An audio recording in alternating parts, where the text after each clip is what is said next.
We have all misremembered things, where we put our keys, what time the doctor's appointment is, and forgotten to grab milk or bread while we were at the store. Maybe you misremembered the name of the new kid from elementary school, or you forgot a nursery rhyme that your favorite grandmother used to sing to you when you were a kid. What if I told you it went deeper than that? What if I told you millions of people have misremembered the same incident, with the same details, having never met each other before? There have been cases like this in which the name of popular children's books have been changed, famous lines from movies and television missing words that everyone remembers being there, famous people being deceased only to be alive and well decades later, and popular board and video game characters having large differences in appearance. All of these instances include millions of people from around the world, different upbringings, completely different people, and yet they all still remember something that apparently doesn't exist. Is it all a coincidence, or is there something actually going on here? These instances are examples of what has been dubbed the Mandela Effect. Welcome to the Skeptaholics Podcast, your source for all things conspiracy, true crime, unexplained, and unsolved. All we ask is that you keep an open mind and always question everything.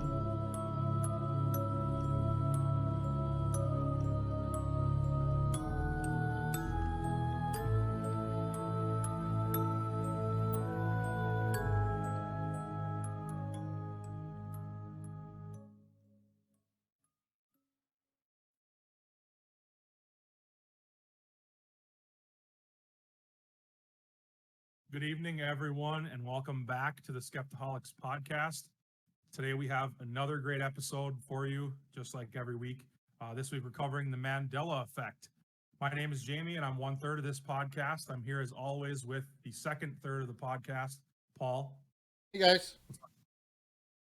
And the third of our podcast isn't here today, producer Bill. He had some personal issues to attend to today, so he's rocking with just me and Paul on this episode. So, gonna be a shit show. Yes. So, this week we're going to cover the Mandela Effect, like Jamie said in the intro. Basically, it's just a collective of groups of individuals who remember history differently. And then we're not so much the far back stuff, but the more recent stuff. And they remember like specific details Yes. that you couldn't have a million people just say, yeah, make up a scenario and have them all million be exactly the same. Yes.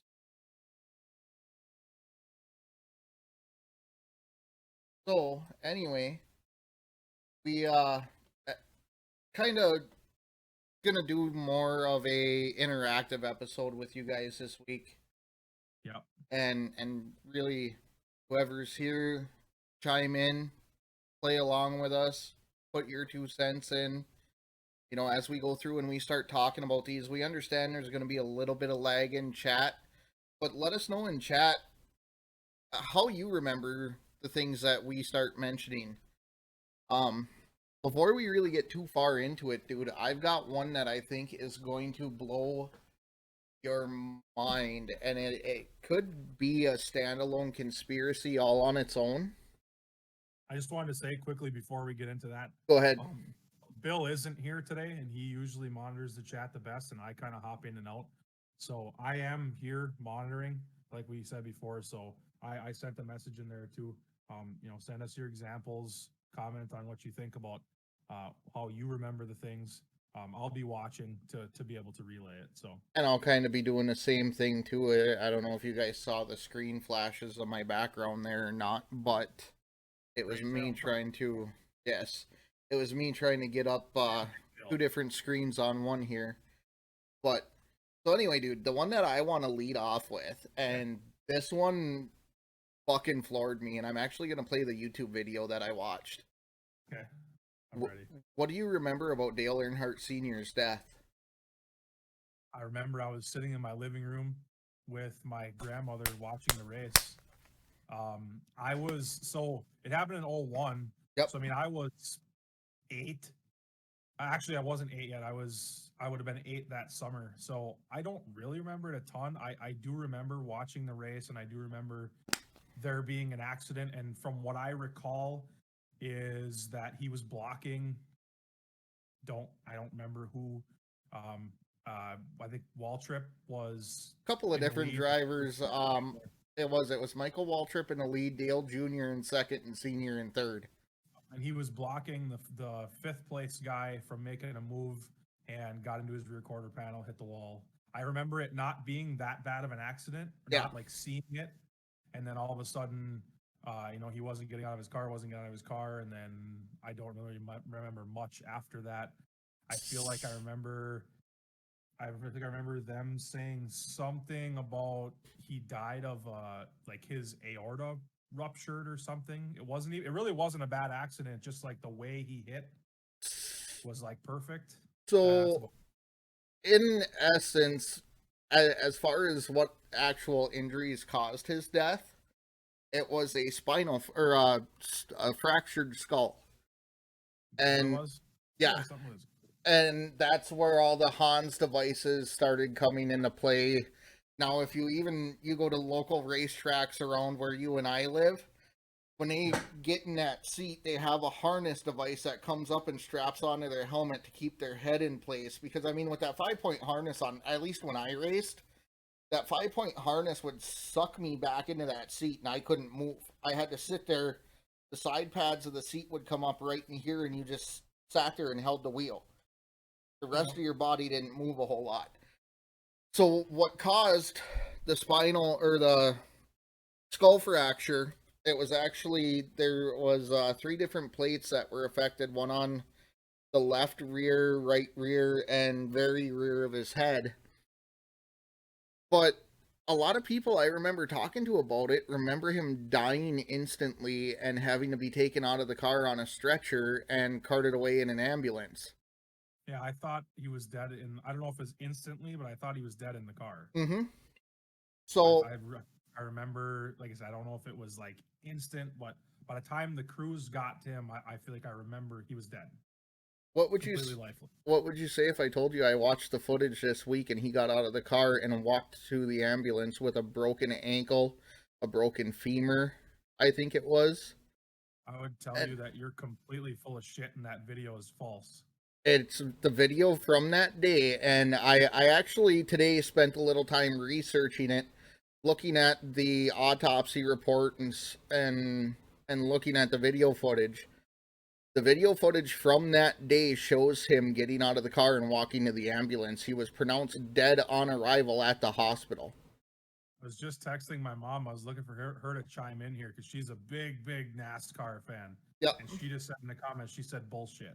So Which sounds like she remembers him being dead in the car also. I'm gonna So pull. I'm excited to see this. I'm gonna pull up the Dale Senior death footage first. Obviously, it's not gonna be gruesome or anything like that. We won't show any of that, but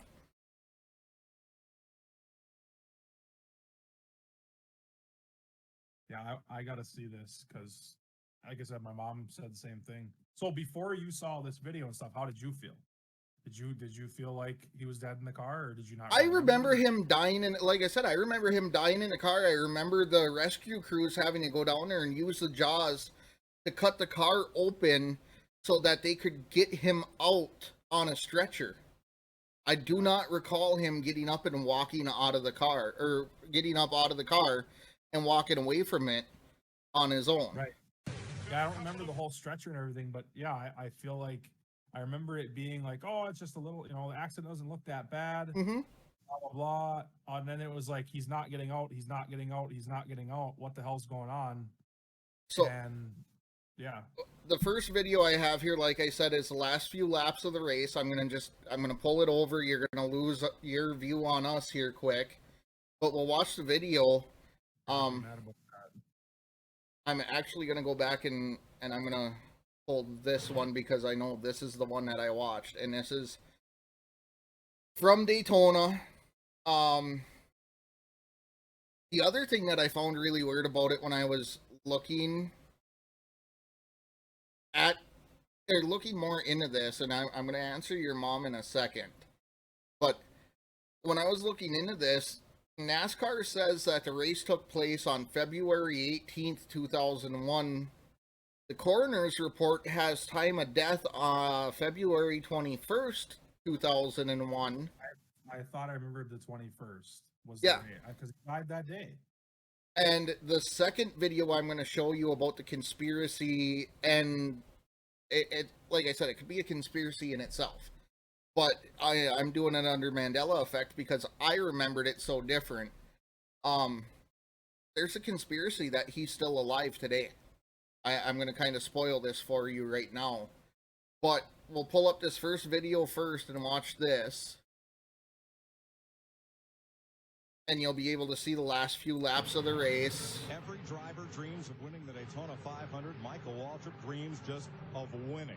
Did you find like a reason as to why to break that big over streak. What's that? Did you find any kind of reasoning as like to why he faked his death? If that's what is it being implicated? The second video will kind of get into that. Okay. So we'll keep going with this one. I'm going to fast forward here a little bit. I don't know if I can. This is when we're going to find out. Last lap. One to go. Here's the last lap. Keep it low, Mikey. Keep it low. Don't let them on you. And the video is really grainy, so I do apologize for that. But I'll pause it here quick. This first car behind the pole here is Michael Waltrip's car. Then you have Dale Earnhardt Jr. in the number 8 Bud car behind him. Dale Sr. here. I don't remember who it was that he got into, but there's also the 33 car. I don't remember the driver's name offhand, but it's the yellow M&M's car right back here. Elliott Sadler. Yes. So as this progresses and they cut to the footage, they'll actually replay it and show the start of the accident, where you can see that it was either this car where my mouse is now, who's currently sitting in 4th place, or this car back here in 6th place that caused the accident. They get down on the inside of Dale Sr. here and just tap the quarter panel. He gets a little squirrely and goes up into Elliott Sadler, and him and Sadler both hit the wall. All over the place. Don't let them run up on you. Come on, man. Come on now. Watch the mirror. And for those of you who aren't race fans, at this time, both Michael Waltrip and Dale Jr.'s cars were owned by Earnhardt Incorporated. So it was Dale Sr.'s cars that were in up front. Watch him. Going to make a run inside. Block him. Block him. That a boy. 3 wide behind them. You got him, Mikey. You got him, man. You got him. Come on, man. Come on, baby. Come on. Get him in the 4. Get him in the 3 car, guys. Oh, Big trouble. Big wreck. So there's the accident itself right there. Behind them. Lead him back. Come on. To the flag. Come on, Mike. To get out Weird, of 'cause, his like, I'm car. watching on Twitch. Dale Earnhardt Jr. at a dead run That's why toward the I'm behind track's you. infield. What's that? It's weird because I'm watching on Twitch, so I'm like behind you by 10 seconds too. Yeah. Field Care Center. So while his car owner... So here's the footage of the accident. You can see this car, the silver and red one here. I don't know how well it's showing for you guys, but on my feed, it's very grainy. But the silver and red car here on the inside taps Junior on the left inside quarter panel and gets him squirrely, and he's going to go up into the yellow M&M car of Sadler here. Oof. Oh, this is huge because you go head on. And that TV does not do that justice. That is an incredible impact. Head on. Throws you forward in the car. Those are the kind of accidents that absolutely are frightening. I mean, again, a pretty While rescue routine workers... crash. I mean, yeah, they're going 200 miles an hour, but or what 188 or whatever, 192 because it's restrictor plates. No, it wasn't restrictor plate at this time. That was another thing that came about because of Dale Sr.'s death. Well, either way, Yeah, I but mean, it's but nothing estimated. crazy, you know? It was estimated in the coroner's report that speeds were in excess of 190 miles an hour. Sure. Now, Senior had another crash that looked a lot worse than this at, I believe it was Talladega. a few years earlier, but it happened on a straight stretch. It didn't happen in a corner. And it looked a lot worse, and he did get up, walk away, and obviously survive that one, but that one only happened at 160 miles an hour, and the force of impact was at a different angle. Most of the side of the car took the impact instead of one corner taking it. Yeah. Attend to Dale Earnhardt, who is still in his car. I still don't His care about driver all this. is- I want to see him walk out of that fucking car. Okay, well, I never saw him walk out. I get for you that's the case, but for our viewers, I'm trying to give them the play by play, No, I show them understand. the accident, and For so me, I'm just like, we'll do that right now. Though we're gonna get up here. I'm searching, so right here it is. This is where they actually, you can see him walk away from the car. And they're going to cut him out of the I don't even know if I'm gonna believe it after I see it. There he is. He's right here, where my cursor is. Which is nothing how I remember it. I remember them cutting the car apart to get him out. They had to get a backboard into the car next to him around a roll cage and put the body on the backboard and get him out. But as I play this now, you'll see him actually walk away and walk towards the ambulance. And Earnhardt is on his feet. Dale Earnhardt attempting to holy fuck. walk to the ambulance. Never doubt that cliche about Dale Earnhardt. One tough customer gives the thumbs up as he walks away from one of the worst incidents in his racing career. Earnhardt was removed from his car, and you see the ambulance transporting him directly to Halifax Medical Center in Daytona Beach, which fortunately is but 2 miles My from mom the said Speedway. maybe this is the other accident. That's all the news we have. If we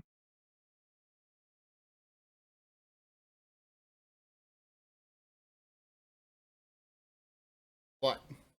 I just don't think it is because I don't either. This is because you have your finish, a Waltrip Earnhardt. You know what I mean? Like that didn't happen.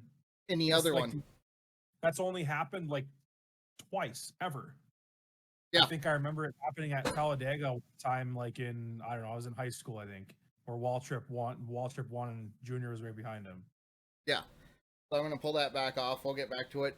So no, this is the video footage from February 18th or 21st, 2001.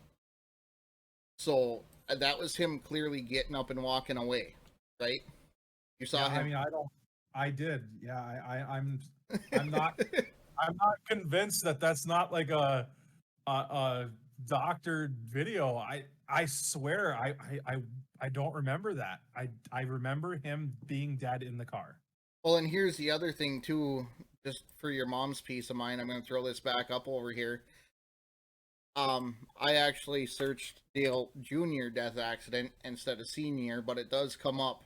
Dale Earnhardt's fatal car crash at Daytona 500 2001. So this is the footage from it. I'm going to go ahead and close that out, and I'm going to pull this other video over for you now. And this 3-minute video is going to kind of break down this guy's conspiracy theory about Dale Jr. still being alive. Or Dale Sr. still being alive.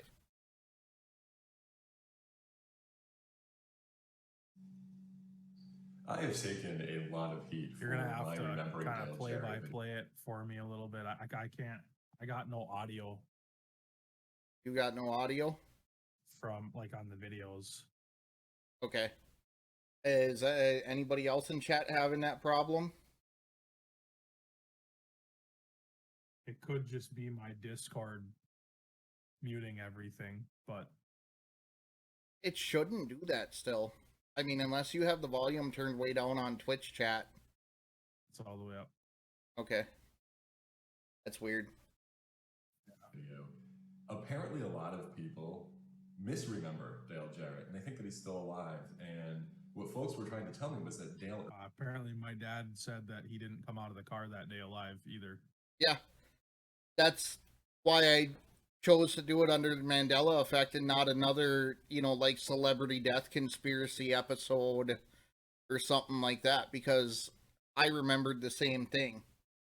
And obviously now there's video footage showing different.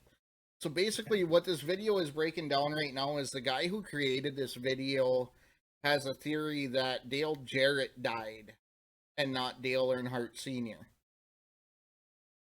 Okay. Really? Yes. And he briefly mentions, I didn't go through and find the other video that he's talking about, but he briefly mentions about how he's been catching a lot of slack for that. Earnhardt is the one who passed on. So this part of the video is showing R.I.P. Dale Jarrett and Davey Allison gone to heaven, but gone too soon. And they're doing like a lap in memory of them. I cannot believe that people have fallen for that narrative, which NASCAR and Fox invented to increase the television ratings. He's saying he thinks that Dale Jarrett died and not Dale Earnhardt. Yes.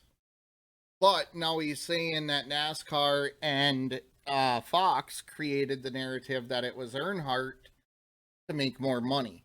Because, I mean, obviously anybody who follows NASCAR can sit here and say, all right, we remember the blow up of senior merchandise and everything else after he died. Yeah. But here's the thing, though, is Dale Jarrett, I believe, at least until a few years ago, was a commentator. I remember seeing him on the TV, like, just a few years ago. I mean... So who the hell is that, then, if he's dead? You can believe that all you want to, but we're also going to be doing an episode sometime in the future on celebrity doppelgangers. The Paul McCartney one, the Eminem one, stuff like that. You know? Yeah, my mom said DJ is an announcer right now. Or somebody they call Dale Jarrett. Yes. Is an announcer right now for on Fox or NBC or whatever. Yes. So going forward with this video... It absolutely worked. Ratings were up in 2001. That narrative never should have been believed by anybody. And yet here we have all these people who identify as NASCAR racing fans telling me that Dale Earnhardt is dead. And so I just want to show you some evidence that Dale Earnhardt is still with us. Basically, he's just talking about how many NASCAR fans got a hold of him because of that Dale Jarrett video. Mm-hmm. Claiming that Dale Sr. is dead. Not Dale Jarrett, Dale Earnhardt Sr. And he's going to present some evidence here as to why that is. And now, obviously, I'm doing this more for you than chat, because chat can hear it, but... Right. I first figured out... Here's a tweet from Frankie Muniz. It says, 15 years ago today, I drove the pace car of the Daytona 500 and met Dale Earnhardt 30 seconds before he got into his car. From February 21st, 2016. 15 years before that's February 21st, 2001. Yeah, I swear I remember it being, the race was on the 21st. Everywhere that you look, it was on the 18th. And that's what he mentions here. This conspiracy where of all these Frankie episodes we Muniz thought I'm made not a going to tweet. sleep, this is going to be the one. This is the episode where I'm not sleeping tonight. So anyway, he's going to break down this tweet for chat right now in this video. On February 21st, 2016. 15 years ago today, I drove the pace car of the Daytona 500 and met Dale Earnhardt 30 seconds before he got in his car for the race.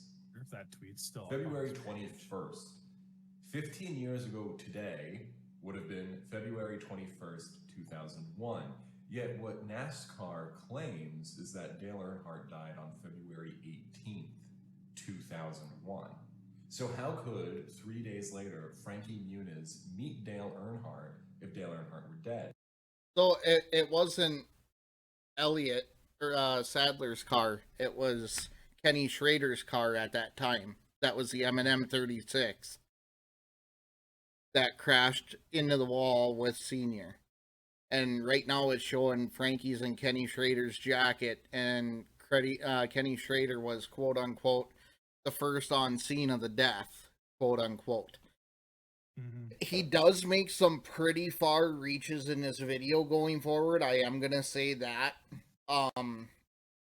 He kind of jumps to how Dale Earnhardt Jr. and Frankie Muniz is hosting Dancing with the Stars Jr., and he kind of circles it into how they always return back to the truth and give hints.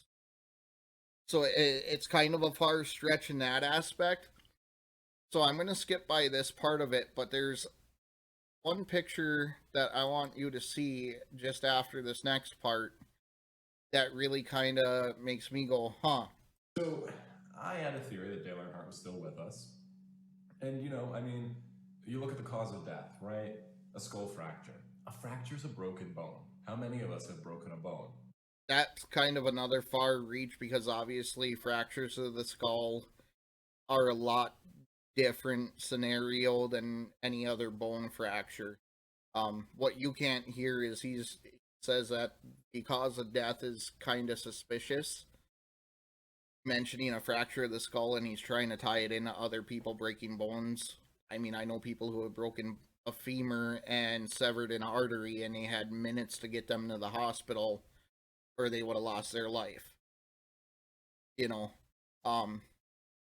family, and when you and I have sat down, when you come up to your mom's house, we discussed a similar situation that we know of where somebody was up walking around fine, and the next minute it wasn't so good.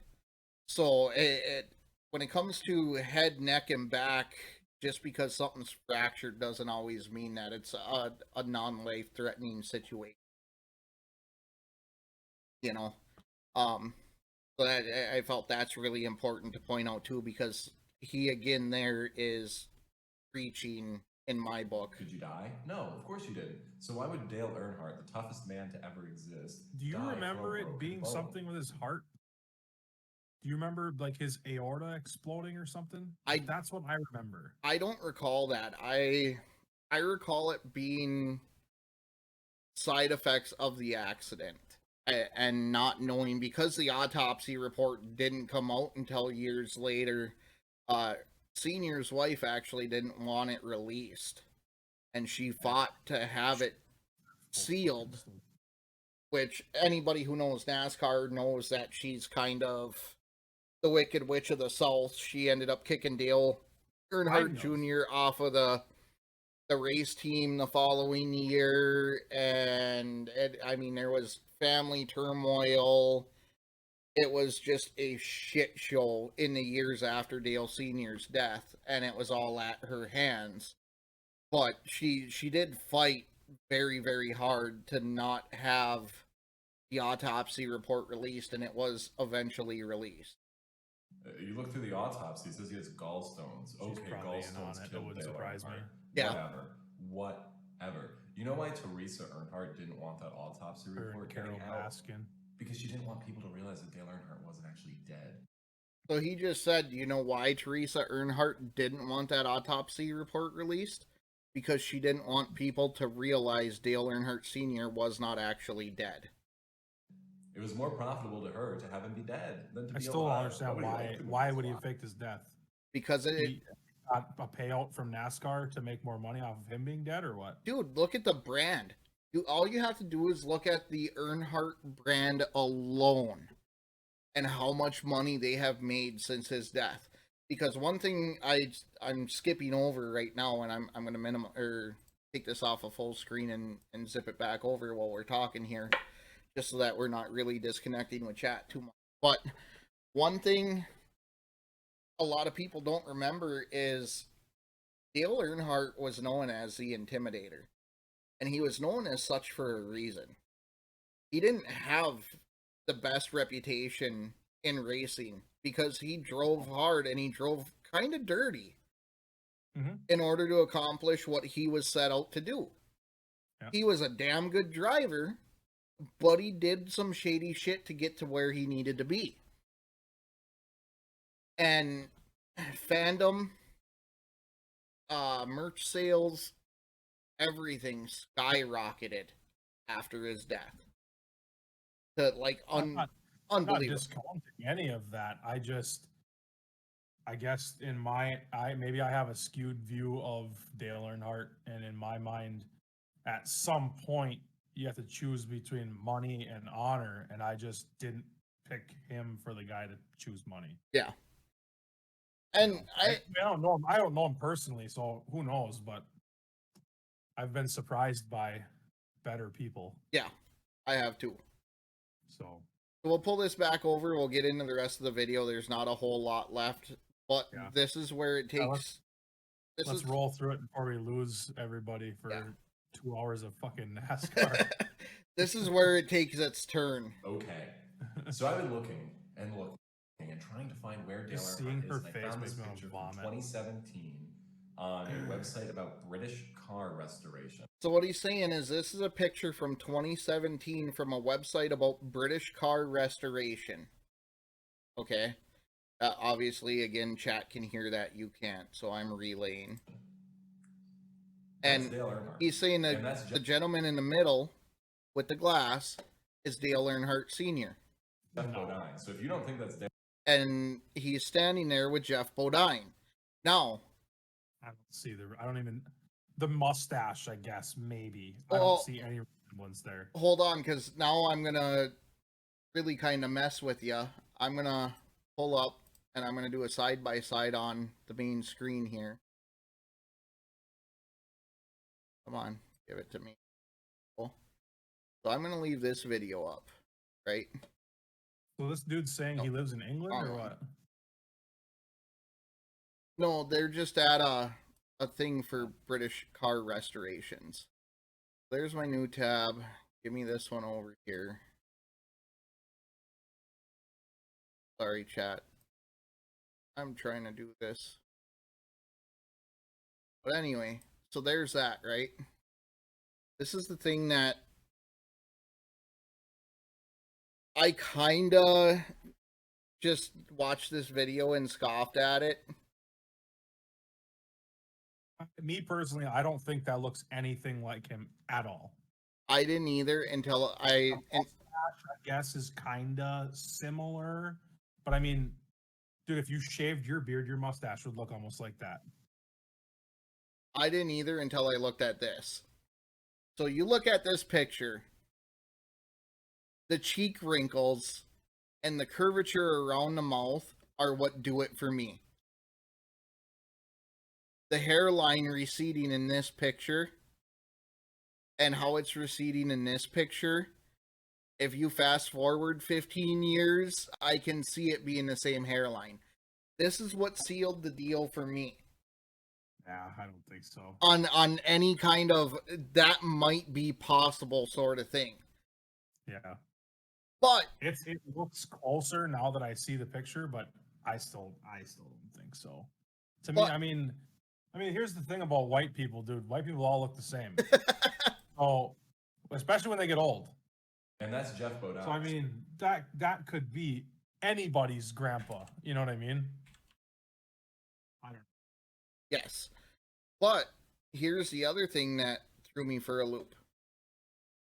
When you look at pictures of Jeff Bodine and Dale Earnhardt together throughout their racing career, the height difference isn't that drastic. So that's the part that kind of reeled me back in. Yeah, there you go. Where for that guy's 6 inches, 8 inches taller. Yes. 6 inches taller. You know, I know I had another really good picture to use for this. Dale Earnhardt Sr. was standing at a payphone and Bodine was standing there with him and they were almost the same height. Because Dale Earnhardt Sr. is 5'8", maybe 5'7", 5'8". Really, besides like a few guys like Michael Waltrip, most of these guys are little. Yeah. You almost have to, you know? Like I remember Michael Waltrip had to have his car specially like made because he was like, I think he's like 6'4" or something, like, which isn't that crazy. That's how tall I am. Yeah. And even for that, he had to have like special hatch put in the roof so that he could escape because he was too big to fit out the window. Yeah. Your mom You know. says 5'8" and 6'1". I wasn't able, and I searched for about an hour. I wasn't able to find a height on Jeff Bodine, but everything that, even on the coroner's report or the autopsy, it listed Dale Earnhardt Sr. as being 69 inches. And I put that into Google for the conversion, and it came out to 5.75 feet. So 5 3/4 of a foot. I didn't break it down to inches. 72 inches would be 6 feet. Yeah. So So 69 inches. He'd be right about 5'9". So, and like I said, after an hour of diving deep into Wikipedias and everything else, I couldn't find anything on Jeff Bodine's height. But in that picture, I'll drag it over one more time. Let's say it is a difference of 3 inches. In this picture, it looks like a hell of a lot more than 3-inch difference between the two of them.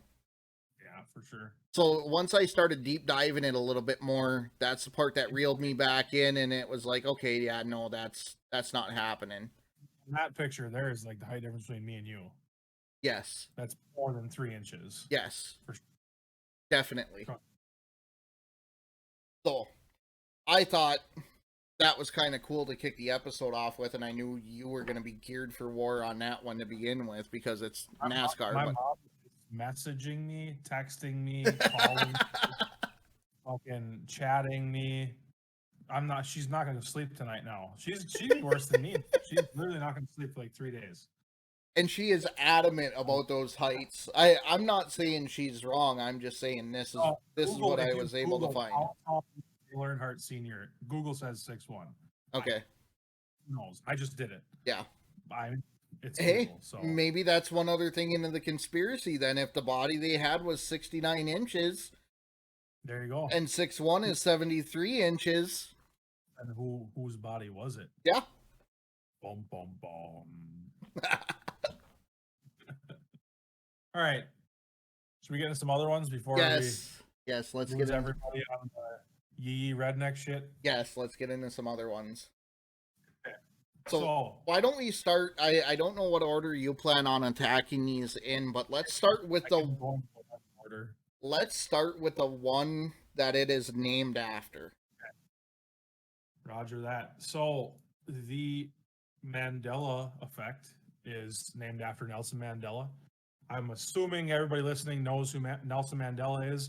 If not, briefly, he was a anti-apartheid activist, politician, yada yada. Basically, South Africa's Martin Luther King, I guess, is probably a good Martin Luther King Jr. Sorry, is probably a pretty good way to describe him. And I feel like I remember this. Like when I first started researching the Mandela Effect and finding out about Nelson Mandela, when I found out that he hadn't died till 2013, I instantly thought, that's not true.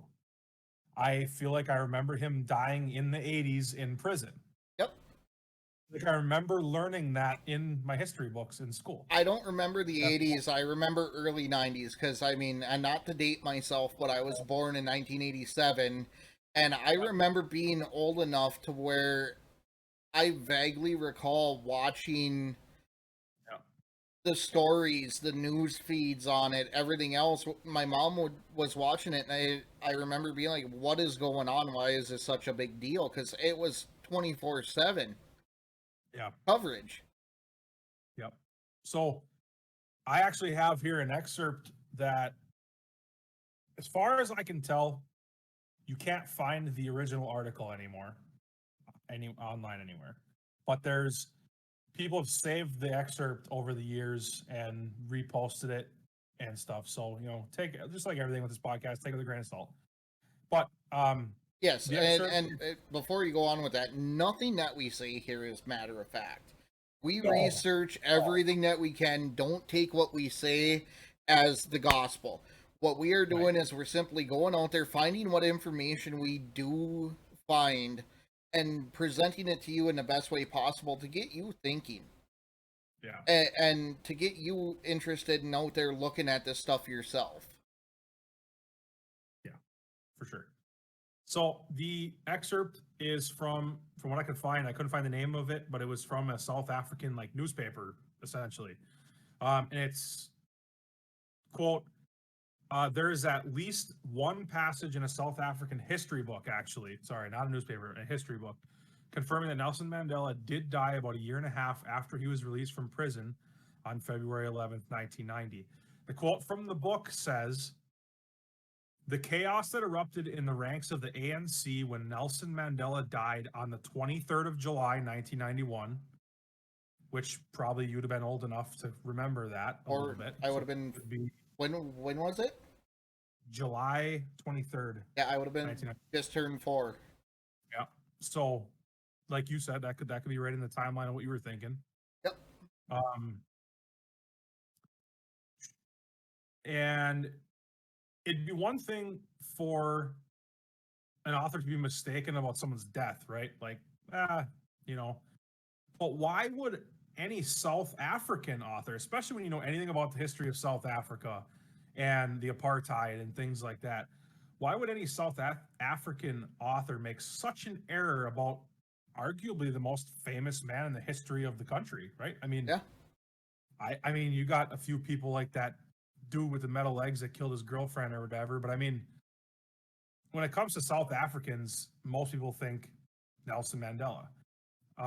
And why would the editor of this professional journal not catch a huge embarrassing mistake in the publication? Because at least how it works here in America, you know, people edit the history books. Like, somebody just doesn't type it up and then, all right, we're going to send it out to, you know, millions of copies out to schools. It's not Wikipedia. Right. So, and then just to cap it off, I guess, although he was in prison in the 80s, and he did serve 27 years total for being against a extremely racist government. And racist doesn't even like touch the surface of how bad these fucking people were. Yeah. He did not actually die, according to the records we can find, until 2013 at the ripe old age of 95, after actually becoming the president of South Africa at some point in there. So, like I said, I remember him being dead. When I found out, I remember finding, I think I found it on Reddit. I found about the Mandela Effect, and I was like, oh, what the heck is that, you know? And I started reading about it, and it said about Nelson Mandela, and I remember full stop, open up a new tab, and Googling Nelson Mandela, and seeing that he died in 2013, and just being like, what do you mean? I remember learning about him in school, being dead before I was born. I was born in 93. So I said the 80s because, yeah, you know, but 91, close enough. Yeah. So the page that I have up that we're going to pull a lot of our examples off of, and sorry about my chair popping. You'd figure for $300 they'd last longer than a year, but no free ads. Don't buy any Respawn chairs, they're trash. So the page that I have up says pretty much what you outlined, but it goes on to say that then somehow this notion started getting discussed on the internet, and it began a stream of quote-unquote me as well type responses. Once this number became too high to ignore, and those experiencing the Mandela Effect, as it would be termed, were not just dismissing it as faulty memory, it was coined the Mandela Effect instead of mass memory discrepancy. Yeah. So, I mean, not discount the Mandela Effect or anything like that, or take that away from it. But this has been kind of an ongoing phenomenon, but it didn't start gaining traction, from what I found, until about 2009. Is when people first started noticing things being slightly off. But how it ties into last week's episode is a lot of these didn't really start hitting home and really being noticed until after 2012. And for those of you that did tune in last week, we covered the Mayan calendar ending and CERN. And that's why we did that one first, to kind of tie into this with the theory that CERN creating the God particle jumped us to another timeline, which would cause these kind of discrepancies, allegedly.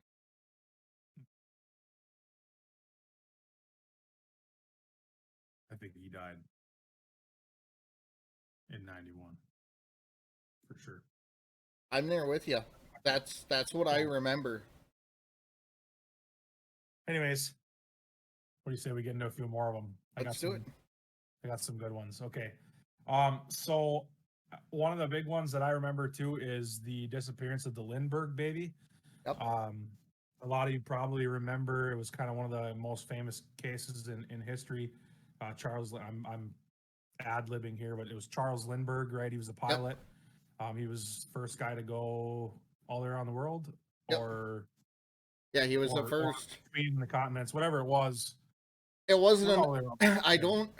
If I recall right, I'm going to try to find it here while you're going on about it. But if I recall right, it wasn't the first non-stop around the world flight, but it was the first flight around the world transcontinental. Yeah, something like he was. I mean, the guy was famous, right? And it became a big case because their child had been kidnapped and held for ransom. And Bill said the SD, I'm assuming San Diego Airport, is named after him. So fun little fact there. So hey, hold on. If you're free, hop in with us, dude. We'll add you in.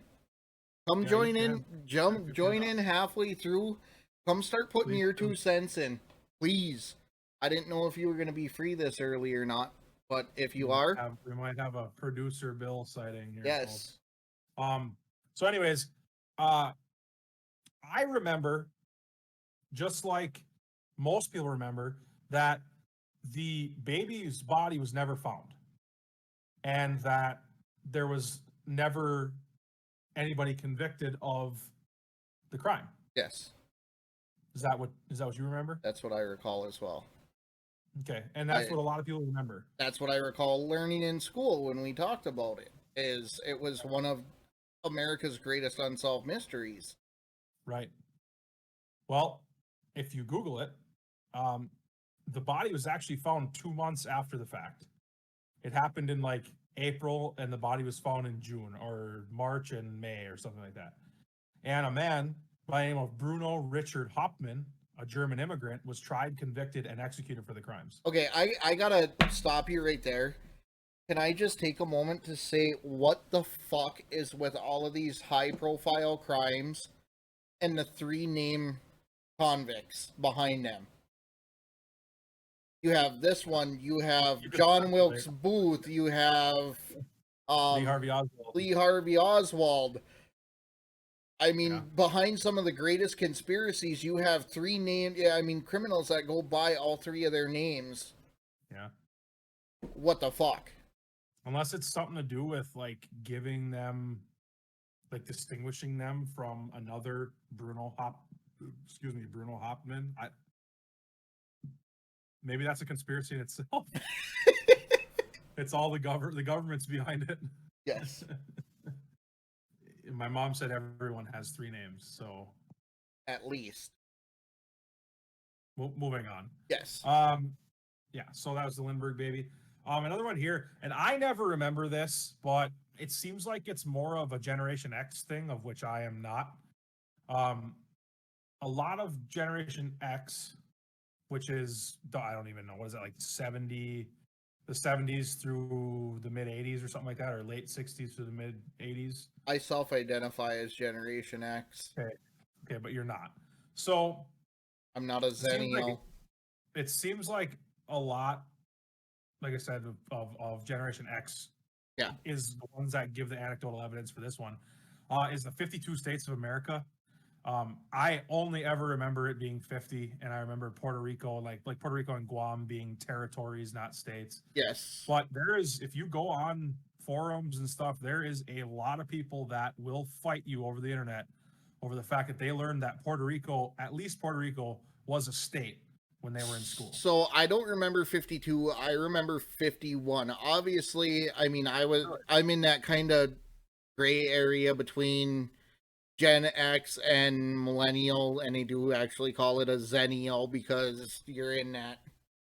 I was at that cusp, and I remember being taught in geography that technically, because Puerto Rico was a territorial sanction, it was technically a state, but we don't include it.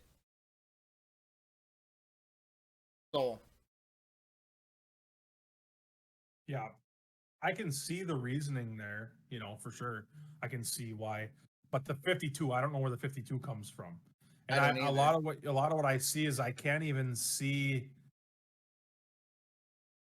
like what the 52nd state was. It's just everybody says, I remember learning there was 52, 52, 52. So yeah, it was two different US territories. And actually we were on the cusp of having 52 different states. DC, I believe, has been denied statehood numerous times, and at one point in history, the Upper Peninsula of Michigan tried to secede into their own state.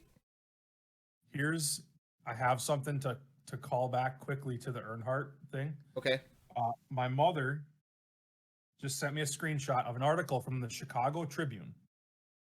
I have it right here, chicagotribune.com. And the part that she sent me is a story. She is not sleeping. She's not. And here's what it says. It says, Patty Dobler, it's I'm assuming she's like a first responder, and it's telling her story. Mm-hmm. Patty Dobler reaches in from the passenger door, and she knows. They look at each other and continue to work on Earnhardt, who's pulseless and non-responsive. This is not good, Dobler thinks to herself. The extrication team is there now, cutting into the top of the car, which you said you remembered, then cutting the car open, to pull Earnhardt out of there as delicately as possible to avoid any damage to the spine in case he's alive. And in the video we saw, they pulled him out of the window, correct? Yes. Get your head down, Patty, someone screams. She's in the car. She knows for sure now. She pulls off his right black glove and sticks it in the right pocket of his fire suit. Holding Earnhardt's head in her hands, she closes his eyes and puts her head down, and she says a prayer. So that's from a first responder on the scene who says he was dead on scene. I mean, Mandela Effect confirmed, time jump, alternative timeline confirmed then? Stop this planet. I want off. I want off this ride. I'm done. Because it was right there in color. No, we watched him walk out of the car. Mm-hmm. I remember the same thing. Like I said, I do not remember him being alive when he took him from the car. Yeah. Bill says multiverse confirmed. Unreal. So, I don't know. But we got more to get into. Yes. One here I have about Harry Houdini, who is the world famous magician. I feel like everybody should know who Harry Houdini is. Again, something I remember. Most people remember Harry Houdini to have died by drowning while performing a stunt. This guy does. I believe locked in a coffin. He was doing a coffin escape or something. Or a safe escape. Yeah, is what I remember. I think it was his. I think it was his signature. He was. He had a custom made tank, and it was all plexiglass, and he would go into the tank in a straight jacket and be handcuffed and all kinds of other crazy shit upside down, and he had to escape like 3 different locks in time before he ran out of air. So, and Bill just referenced this. He remembers how Google says it happened. The only similarity in between how we and most people remember it versus how Google says it happened or research says it happened is it was during a stunt, but it wasn't drowning. He actually died when his appendix ruptured, causing sepsis after being rushed to the hospital after performing a stunt in which he let people punch him in the torso as hard as they could. And I didn't write this down, but I guess it ended up being some massive human being that just rocked this guy and ended up rupturing his appendix. Huh. I never heard of that until I started researching. So Same thing for me. remember him drowning. I don't know. So another one here that we have is Jif peanut butter. Hold on, I gotta find this one because Yeah, Here it I got is. a little bit to say about it.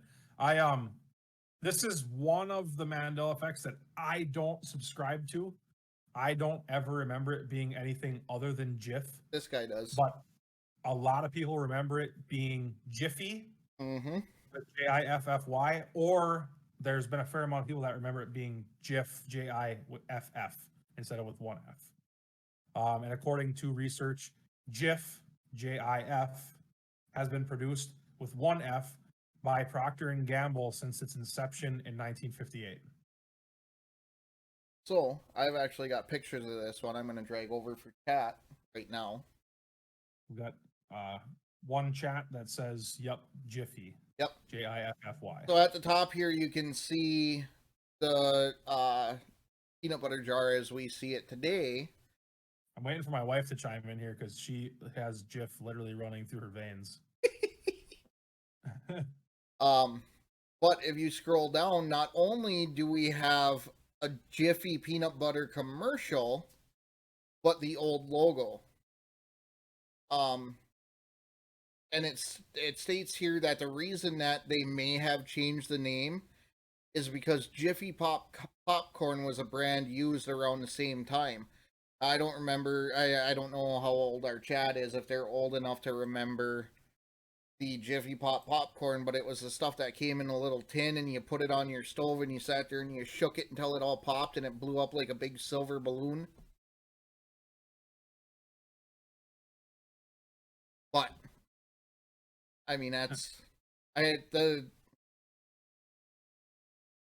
ad itself is enough to sell that one for me. I remember it being Jiffy. Yeah, I don't.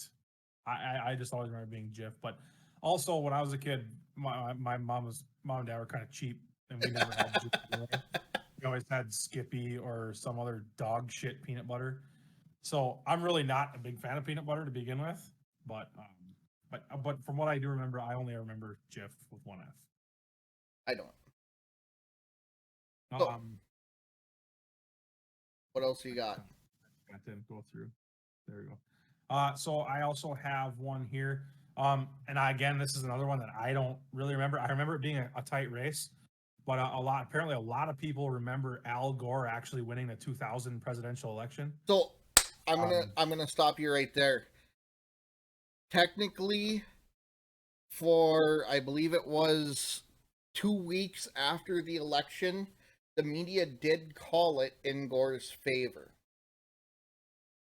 So a lot of people do remember him winning the election because of that. It's kind of the same scenario we're seeing today where, obviously different circumstances. The main deciding factor in that election was Florida. Florida went under a recount and it came out in Bush's favor.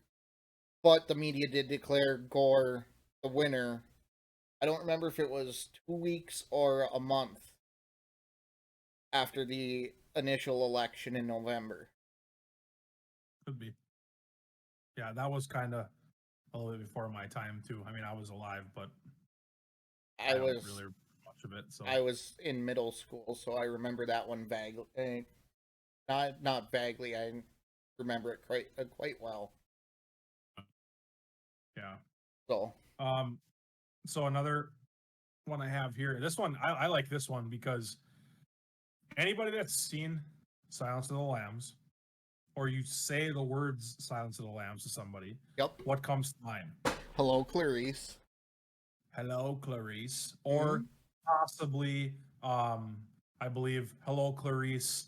Nice to see you again, or so nice to see you is another kind of longer version of that. Yes. So when Jodie Foster meets Anthony Hopkins, most people remember what could possibly be the most famous line of the whole movie, and possibly even one of the more famous lines of movie history. Hello, Clarice. In actuality, that line is never said in the entire movie. Oh. not in that scene nor any other scene. I remember All it he though. says in that scene is "Good morning," and I even like watched the YouTube video because I didn't believe it. I'm like, you can watch even like what is it? The Cable Guy with Jim Carrey. Mm-hmm. He does that whole scene where he puts the chicken skin on his face and he says it. I mean, it's referenced in other popular movies. Yeah. But yet it doesn't actually say it in the movie. Apparently, my mom said bull. So great input, Mom. You could maybe put something else besides just bull and bullshit. So yeah, that's you can look it up. You can look up the YouTube video of that scene, and it blew my mind. Like she walked in and he's looking at her, and I can like hear it in my head. I can hear him say hello, Clarice, in my head, and literally all he says is good morning. And I was like, wait, what? Pull up a different video because I thought somebody just messed with that video. All he says is good morning. Not the way I remember it. Here's a kick in the childhood. Looney Tunes. Do you have pictures for that one? Yes, I do. Let me find it. Here it is. So go ahead. Most people remember it being spelled toons, Toons, like a cartoon. That would make sense, right? Like Looney cartoons. But apparently it has actually been spelled toons with a U since 1930 when the series began. Ran from 30 to 65, I believe.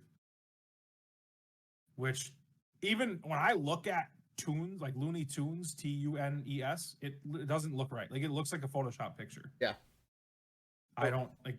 I look at it and I don't believe it. Here it is, and Toons looks right. That's how I remember it. Yeah, I mean it makes sense. Looney cartoons, right? I mean, yep. But Tuns apparently is how Warner Brothers and Hanna-Barbera had it since its inception. Yep. And a little fun fact on the website that I used for a lot of the Mandela effects. Mind you, I found 450 of them. We're obviously not going to cover all of them. But check this out. I'm drag it over now, and the Looney Tunes spelt with 2 O's is actually blurred out. I find that odd because if you scroll down and you look at the YouTube video, it's spelled Tnes. But why would they blur that out in this picture? I mean, it's obviously readily available on Google because I just pulled up the pictures. Yeah. To put it there, if there wasn't something that somebody kind of went, hey, no, don't do that.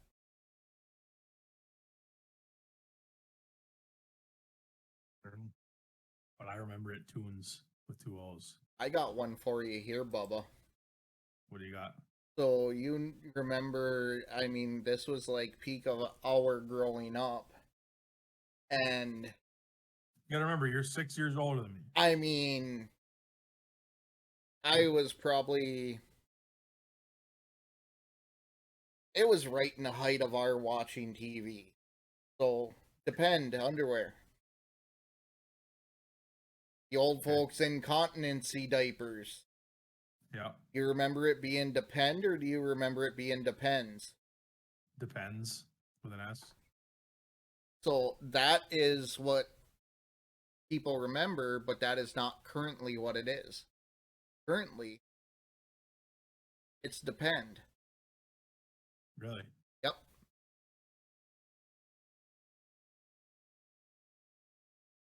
Yeah, I definitely remember it with an S. I do too. Oh, I thought it was saying it had a question mark on the package. I'm like, all right, that definitely was there. No. That was just.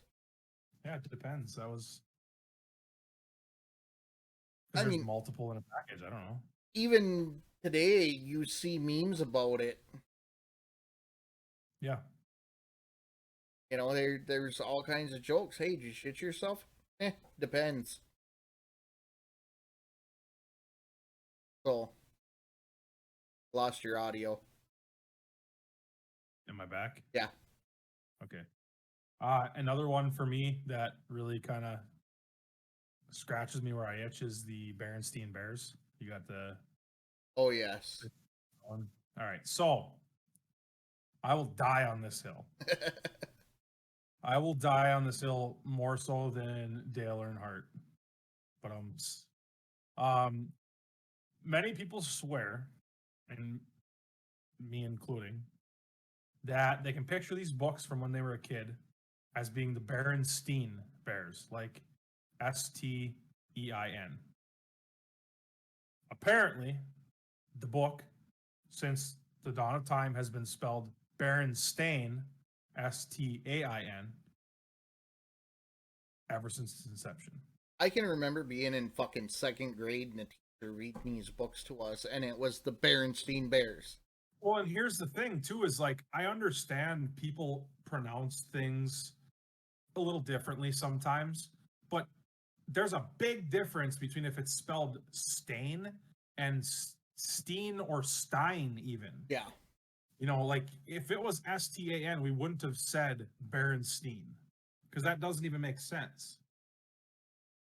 So, And this is kind of the one that, from in my research, this is the one that most people, this is the hill they will die on. I haven't really found many people that actually remember it AIN. I you know, haven't a lot either. of times you get some people, you know, yeah, I don't remember it being Jiffy, or I don't remember, you know, I remember Nelson Mandela dying in 2013. But the Berenstein Bears books is kind of the one that everybody's like, yeah, it's EIN, and I will literally die on that hill. So a fun little thing about the website that I found on the Mandela Effect. A lot of these Mandela effects, it gives me the percentage of people polled who remember it being the MMDE or the current way. And for the Berenstein Bears, 78.57% of people polled. Now, it doesn't tell you how many they polled, but let's just say 78 out of 100 people remember it being Berenstein, not Berenstain. But I'll pull it over real quick, and here's a picture of the two different ones. Yeah, I don't think I've actually come across somebody that remembers Stain. This picture is kind of a fun one because it's from a TV guide and it's spelled Berenstein, not Berenstain. Mm-hmm. So, yeah, I should have tried to find it. I swear I came across a picture on Reddit a few years back where somebody actually had the book. They took the picture of the book in their hand, and it was EIN. yep, I remember seeing that too.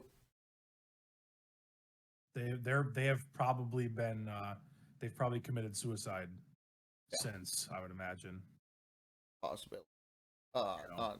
Unwillingly. Yeah, in suspicious circumstances. You what's that? You have the Snow White one?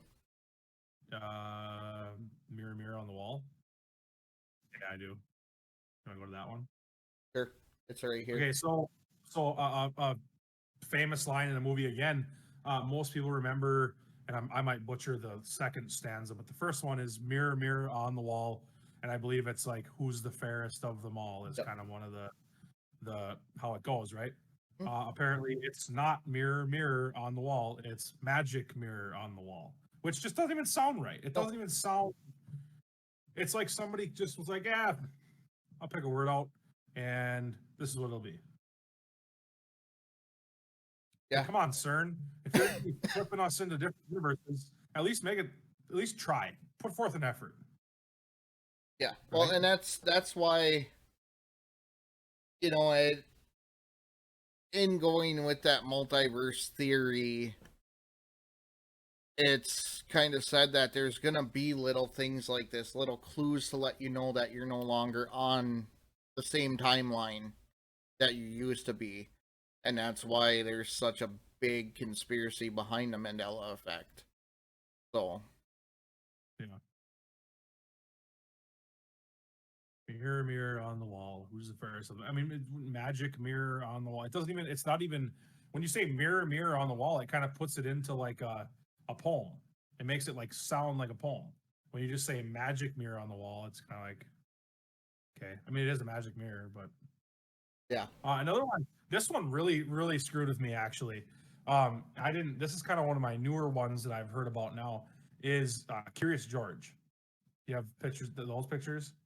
Yes, I do. Give me 1 second here, and I might actually phone a friend on this one because I happen to know somebody. You happen to know somebody. Probably half of our chat knows somebody who was absolutely fucking obsessed with Curious George. Perfect. So the theory is, monkeys have tails, right? I remember Curious George having a long tail. A lot of people remember him having a long tail, and apparently, he never had a tail in any of the publications that was ever put out of Curious George books or TV ever. So here He just is looks goofy. You look at him without the tail; it doesn't even look right. here is a video on the Mandela Effect evidence, but it shows the original Curious George. I'm going to go ahead and say he's without a tail, because if you look, it looks like he's wearing a belt with something going down holding a bucket, which when I was younger, I always thought was a tail. But if I pull up...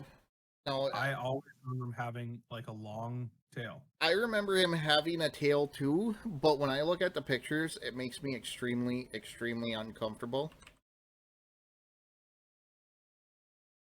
Yikes. Are we bringing up some PTSD here or something? No, it doesn't look right when I do look at the images. As much as I want to remember him having a tail, it doesn't feel right when I look at it. My wife said she doesn't remember him having a tail. So I'm going to phone a friend here. It's okay to be wrong. So It is. It is. it happens to the best of us. Give me 1 second. I'm pulling one earmuff off. Saw to be good. Hey, I'm phoning a friend. You're on the podcast right now. Oh, Yeah, for those of you listening to the podcast, this is my dad. I don't know if you're going to be able to hear what he says or not.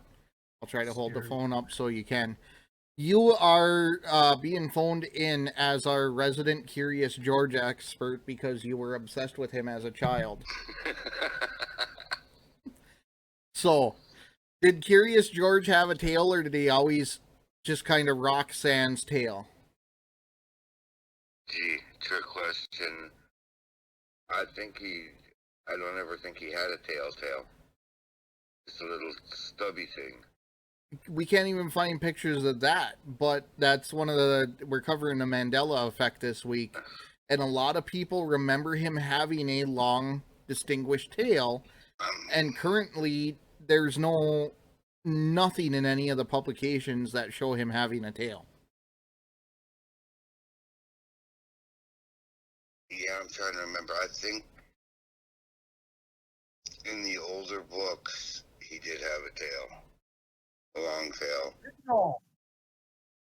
So, there you have it, folks. Because I remember seeing him in some of the books swinging from a tree branch with bananas.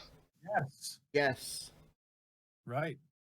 So there we have it, folks. From your resident Curious George expert, Larry. the phone a friend came in clutch. All right, Dad.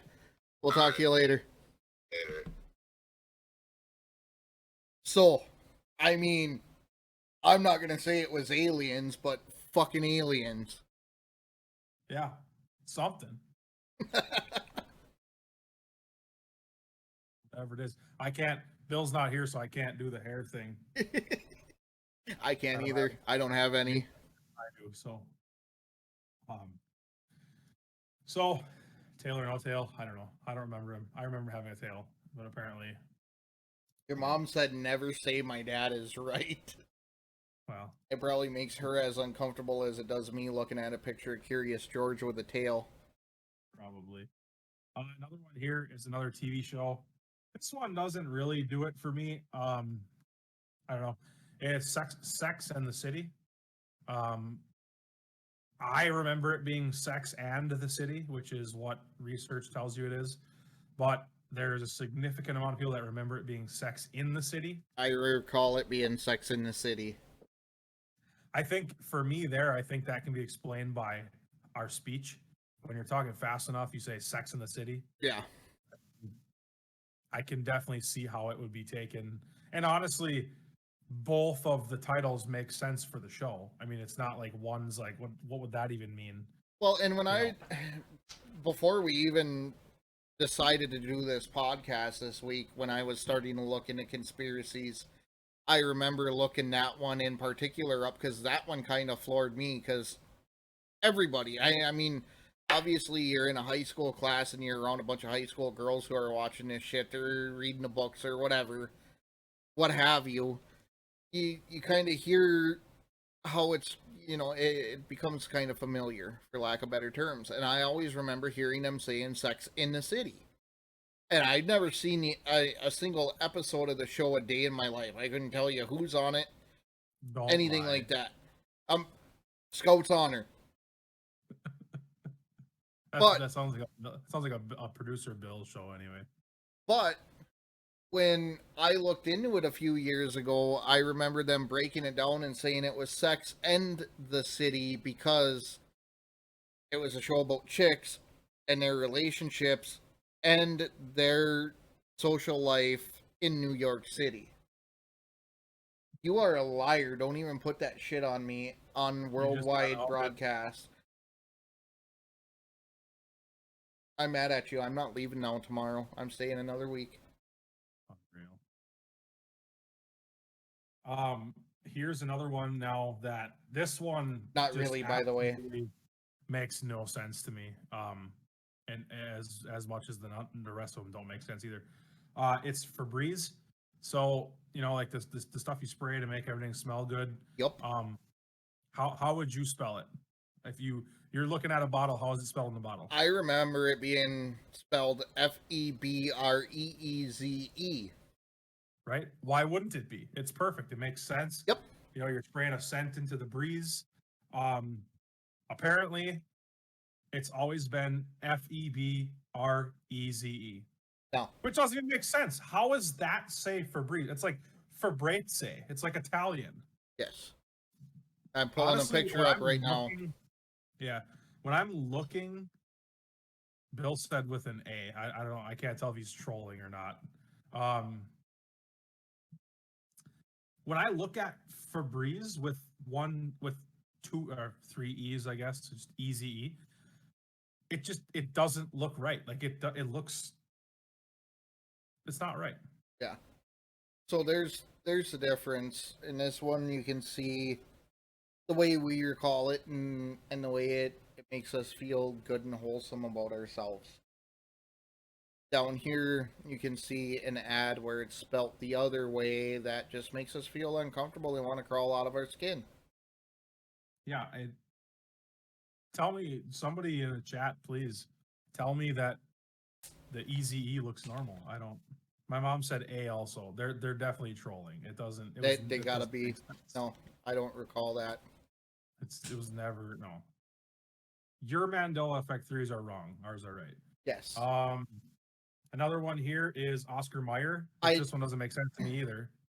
I know that I said at the start of this podcast that what we say isn't gospel, but when it comes to Febreze, it's gospel. Yeah. Take it as a law. Yes. So Oscar Mayer, like, the bologna / hot dog / whatever nasty meat giant, is spelled Mayer. What do you have against Oscar Mayer? Well, when you think of what hot dogs are, don't get me wrong, I love hot dogs. I'll eat hot dogs, no problem. But your mom and wife are firing shots at each other in chat.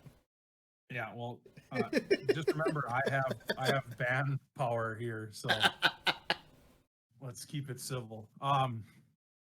So, and I'm kind of torn on this one because when I think of the song, Mayer makes sense, right? But when I look at it on paper, Mayer looks just odd. Like it doesn't look right. Meyer looks right. Yeah, I remember it being Mayer. The website that I've been using, it says the same thing, but they have a news clipping of the Oscar Mayer Wienermobile, and hopefully we don't get banned from Twitch chat for illicit material by showing this.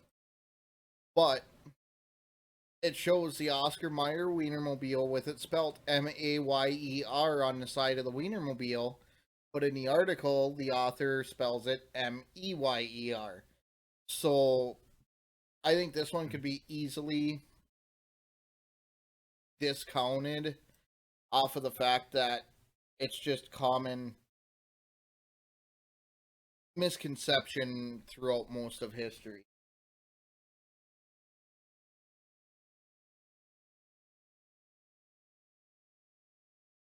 All right. I forgot about this one. To be honest. I will fight somebody over this one. Like actually in person. I don't care about COVID. I will fight. Okay. The Monopoly man. He had a monocle. No, he didn't. Yeah, he did. I remember him having a monocle, and I'll fight somebody over it. But apparently, ever since the invention of the Monopoly board game, what is it? Uncle Pennybags or whatever, has never worn a monocle.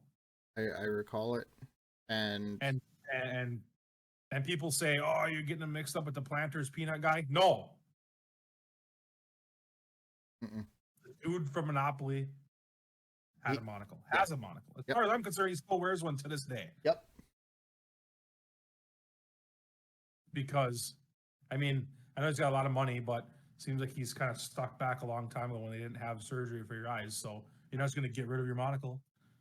If you can't see back then, you're not going to be able to see now. He had a monocle. I'm telling you. I like your logic on that one. Here's one that kind of, this is for the nerds on here. I don't even know if like anybody is going to get this one except for maybe you. Pikachu, the Pokemon. I literally yesterday researching found this one out. His tail doesn't have a black tip. It does. It doesn't. You've got them flipped. Because according, I got it right here. Oh no. That's exactly. I found that out yesterday. Apparently, it does not have the tip of it is not black. What? Because I thought it was the other way around. I thought the MMDE was that he didn't have a black tip and that the current had a black tip on the tail.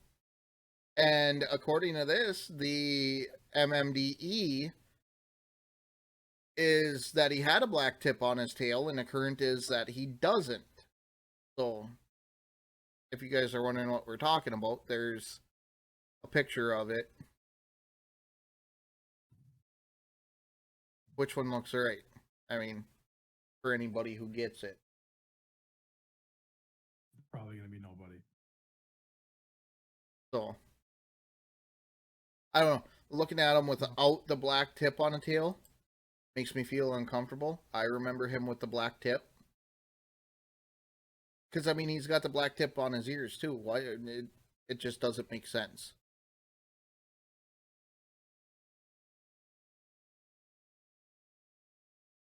Yeah, see, now what I'm looking at here, it says that, yeah, that's literally what I'm saying.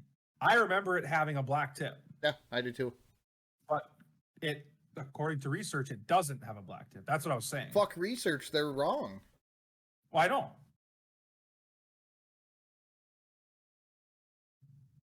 I don't like this. Because I have more to get to. Another one here is, and this one, again, is another one I found out about yesterday. The Fruit of the Loom logo, like your underwear, t-shirts, whatever. It had a Uh, cornucopia. Yeah, apparently never had a cornucopia in it. It's just fruit. Yeah, I don't know about that. I don't. Get this image up here. Yeah, see if you can Oh. pull that one up. It's another one of those. It's one of those things where I feel like I remember it changing at some point. Like I remember a cornucopia being there, but then I also remember I feel like they rebranded at some point and took it out. But there's like no record of it being on there before. Which that's where it kind of throws me off. Is like I feel like I remember them rebranding. Yeah. You not having it, but then why is there no record of it being there before? No idea. I have actually run into that with a few different rebrandings, so now I'm kind of scrolling through here and might be giving a little bit away. But there's a few different things that are that way, and I'll save those because if you don't get to them, I'll cover them. Yeah, I don't think I have any more rebrandings. So before we move on from the rebranding thing, McDonald's was a big one. A lot of people remember McDonald's, McDonalds, instead of McDonald's, McDonalds. I always remember McDonald's, not McDonald's. Yeah, I don't remember McDonald's. Another one is the Wendy's branding. It's now got a weird swoop to the lettering when you look at it on the side. And a lot of people don't remember it having that. They remember everything being kind of italicized and in a straight line across the signs. Cheez-Its. Cheez-Its is a big one. Cheez-Its is what a lot of people remember. CHEEZE-ITZ. And if you look at a box from today, it's Cheez-It crackers. No Z at the end of it. Fruit Loops is another one. I did have that one on here. Okay. But yeah, you can hammer it. So the Fruit Loops one was fruit spelled FROOT or FROOIT, I believe? Or was it FROOT or FRUIT? Yeah. I didn't know if there was an I in the double O version of it or not. But that's another one. Gorton's fish products. Was it Gorton's GORTONS or Gordon's GORDONS? I remember Gordon's with a D. I remember Gorton's with a T. Like we said earlier, it's okay to be wrong. Chick-fil-A. Was it CHIC Phil A or CHICK Phil A? That one, when I first heard about it, I remember chick, like CHICK. But the more I looked at it, the more I kind of convinced myself that because the more I look at it, the more just the C looks right. Yeah. So another one is 7-Up, Coca-Cola, and Kit Kat. A lot of people remember having those names having hyphens in them. 7-Up, I always remember being a red dot in between the 7 and the word up. I don't ever remember a hyphen, but I remember a hyphen in Coca-Cola, and I remember a hyphen in Kit Kat. Yeah. Now, You're telling me that those are not there? Yes. So the MMDE is Kit-Kat, and current it's just Kit Kat with no hyphen. And the same thing with Coca-Cola. The fuck? And 7-Up? They're saying 7-Up is just like one word? Yeah, no, it is. So the 7-Up one is, I'll throw it up so you can see it. Today, it has just a red dot in between. But people recall that red dot being a hyphen instead of a red dot. I don't recall that one. I remember the red dot. Yeah, I remember the red dot. I thought you were saying it was just like one word, like seven up, like 7 UP. I'm like, that's not right. No. I don't remember a hyphen. Captain Crunch, was it always spelt out Captain, or was it Cap apostrophe N Crunch? Captain, always. Yep. CAP apostrophe N. No. Yes. No. Captain Crunch, always. That's what it is today, but a lot of people remember, including myself, I'm old enough. I remember Captain. It was spelled out Captain Crunch. I always remember Captain, CAP apostrophe N. I know. There's even one about the fucking Pillsbury Doughboy, dude. What color is the Pillsbury Doughboy's handkerchief that's tied around his neck? Blue. No, it's green. What? Yeah. No, it's not. Yep. No. Yep.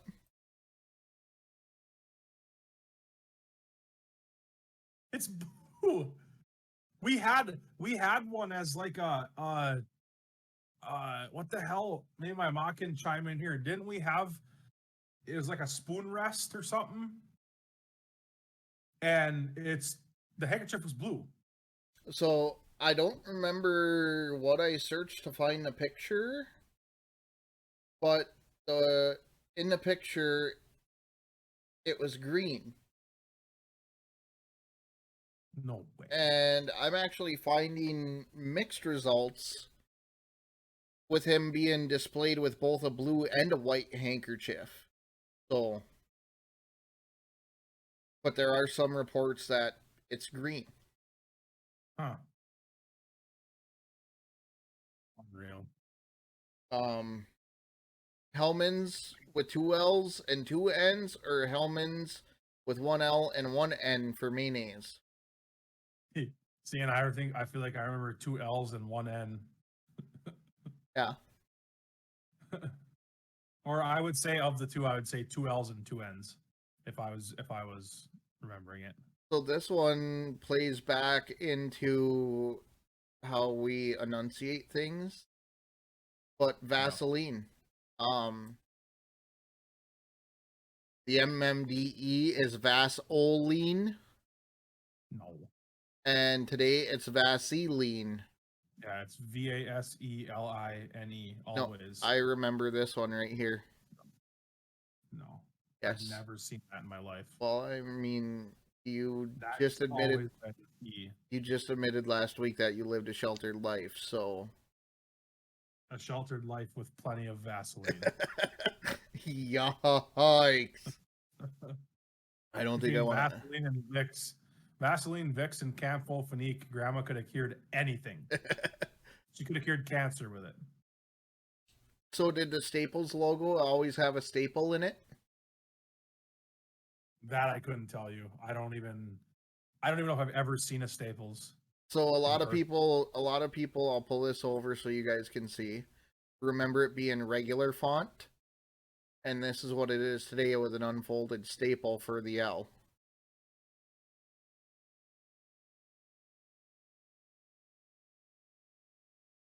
Yeah, that one I'm not sure.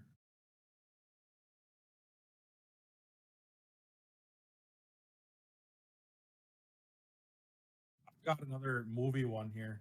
Hit me with it. So everybody's seen Forrest Gump. If you haven't, unsubscribe. Mama always said life was like a box of chocolates. So I remember it being life is like a box of chocolates. I do too. And that's kind of what the consensus is. However, in the script, and apparently if you rewatch the movie, he says life was like a box of chocolates. Now, not a big discrepancy, but another one of those things where it just doesn't sound right to me. Life was like a box of chocolates. To me, it doesn't make sense. And then the other one is the famous line from Star Wars: The Empire Strikes Back. And this one is like it's kind of like the Hello Clarice. Like anybody you talk about Darth Vader. This one can go fuck itself. You hear Darth Vader, right? And it's Luke, I am your father. But apparently he says, no, I am your father. Yeah, no. Which I don't always remember Luke, I am your father. No. Always. It's That- like, That can go fuck itself. that might be the most popular Star Wars line. Here's all another time.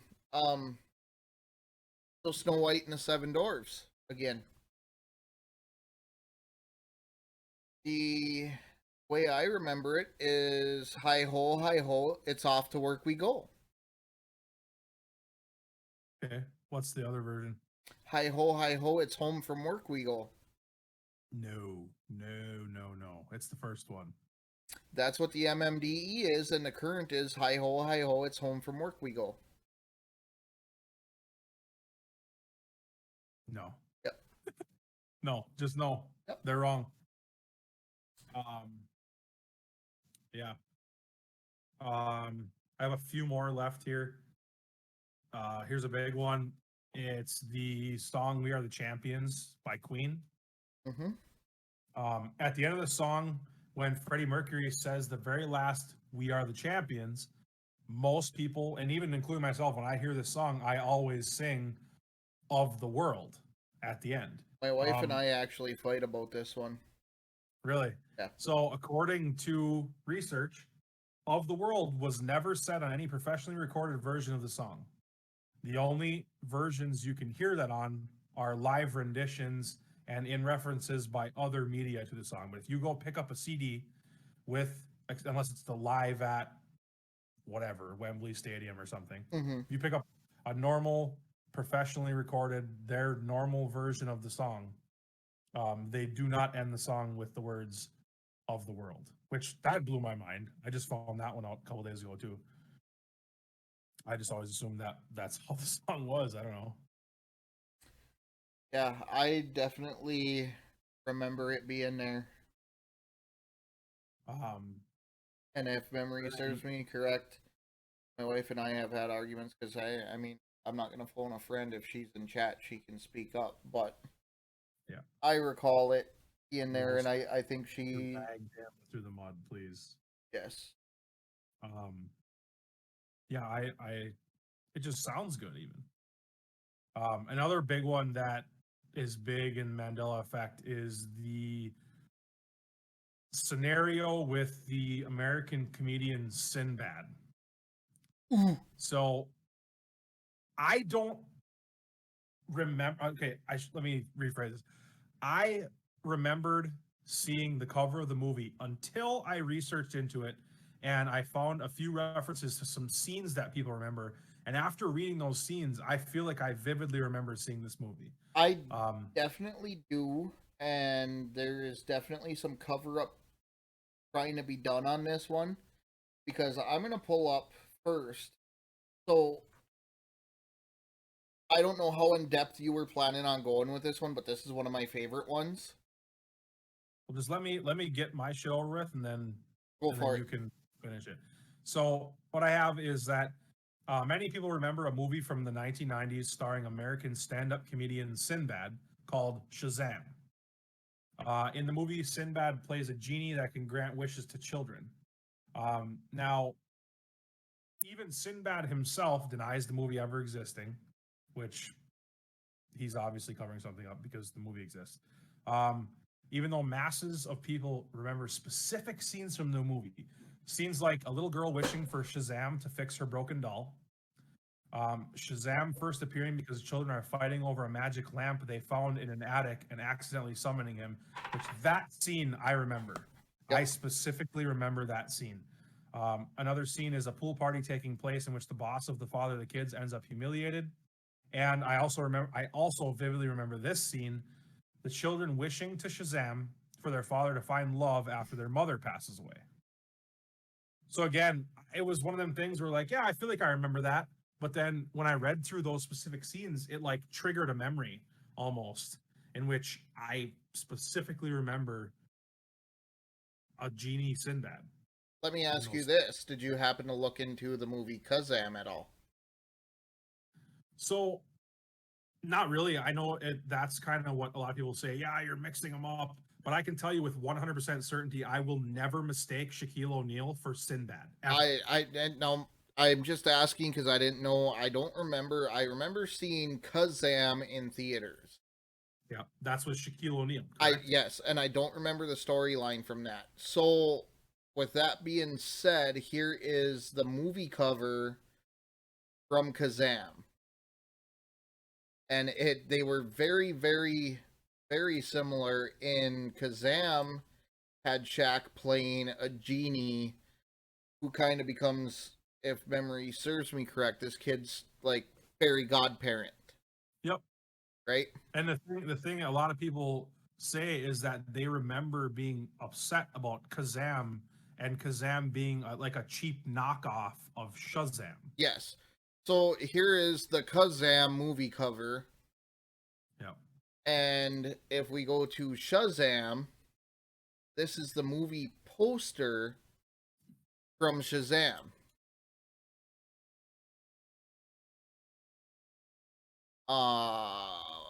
Where on here did I find it? There is also, somebody came across right here the actual movie case for the VHS for Sinbad in Shazam. And despite that being posted, which, I mean, let's face it, that could easily be That's the case I remember seeing. Photoshop nowadays, but I remember that as well. So this is how it's kind of explained away in today's world. Sinbad himself denies ever even playing a genie on anything. Right. And when I researched this a few years ago, when I first started hearing about the Mandela Effect, it really kind of struck me with this one when I heard about it, because you remember it.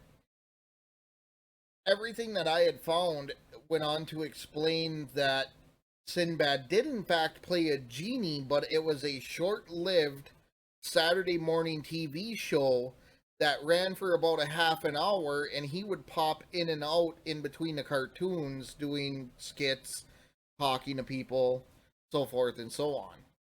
So that's how it's kind of being explained away. But I remember the movie. And I'll reiterate, I will never, ever in my life confuse the legend that is Shaquille O'Neal with Sinbad. Ever. So, and just to show contrast here, the storyline of Kazam is being a lone young boy in the hood is dangerous and unpleasant. This is what Max experiences when he fools a gang of local toughs who cornered him in school. The gang finds out that the key he gave them is of no value, committing a robbery, chase him through the streets of his neighborhood, bent on revenge. He tries to escape by slipping in to the open door of an old warehouse, but they follow him in there too. While running from them through aisles filled with all kinds of stuff, he bumps into an old boombox. By doing that, he manages to release Kazam, a genie who had been held captive for thousands of years. In order to stay free, Kazam must give Max 3 wishes. So the two storylines, in contrast, have nothing to do with one another. They're not even close. Other than it being a genie accidentally released. Yes. That's the settings aren't the same, at all. No. I don't know. I just want to know why Sinbad's lying about it. Unless he swapped timelines too and really doesn't remember that he was in that movie. I mean, if we go off of the CERN thing that we covered last week, it was all of our collective consciousness that just right over to the other one. I have two more here on my list. I'll just burn through them quick. One of them is, this was before my time, but I remember learning about it. The Tiananmen Square tank guy.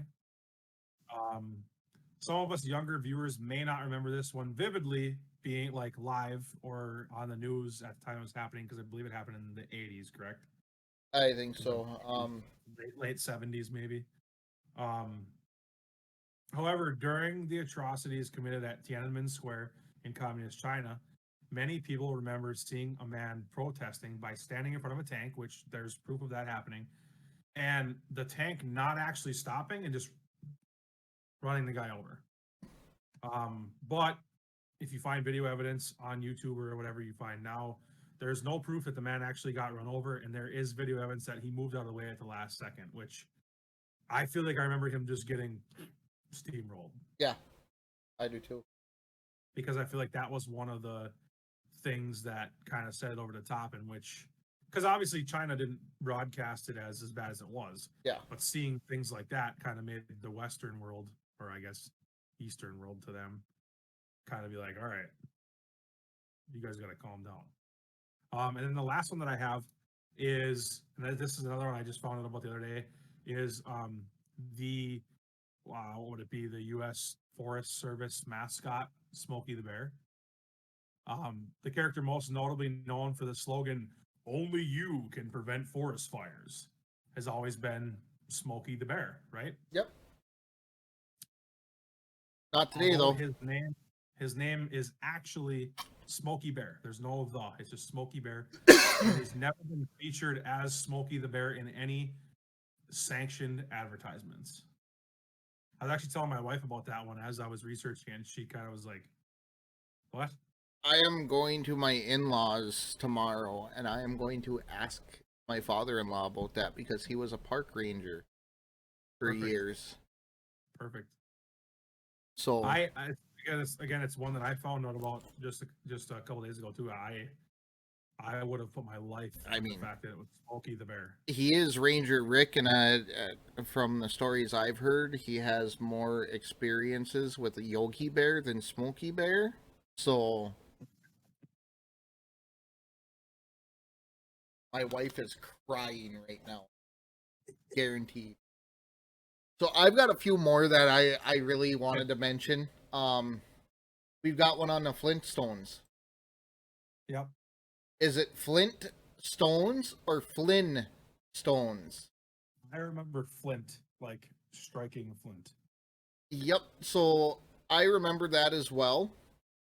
That's what the current one is. But evidently, a lot of people remember it as the Flintstones, with only one T in Stones. Going back to me, Flintstones makes more sense, just like in context of the show. Yes. You know. Yep. Going back to Star Wars, how many people remember C-3PO having one silver leg? Not me. I'm fairly certain I remember I even had a C-3PO like action figure when I was a kid, and I do not remember him having a silver leg at all. He was completely gold. One of our YouTube followers, I'm gonna ask him about this one because he is a Star Wars nut. And before, I mean, I was in high school, I seem to remember learning about this, that he did have a silver leg. But the MMDE is that he did not have a silver leg, and here he is in the movie with the silver leg, and that's what is believed today. So that's crazy.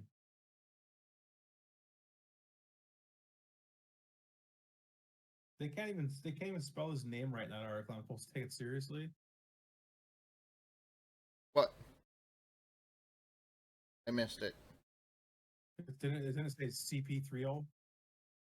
In the initial headline, it didn't, but it might have. So you remember the movie E.T., right? Yep. E.T. Phone Home. Yep. Not anymore. It's E.T. Home Phone. No, it's not. No. Yep.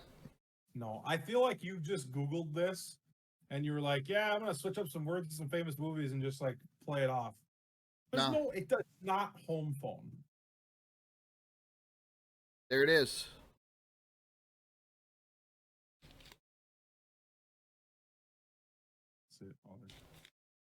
E.T. Home Phone is what is remembered today.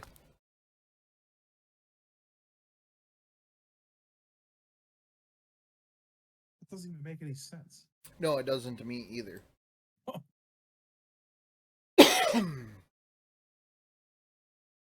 E.T. Home Phone? Yep.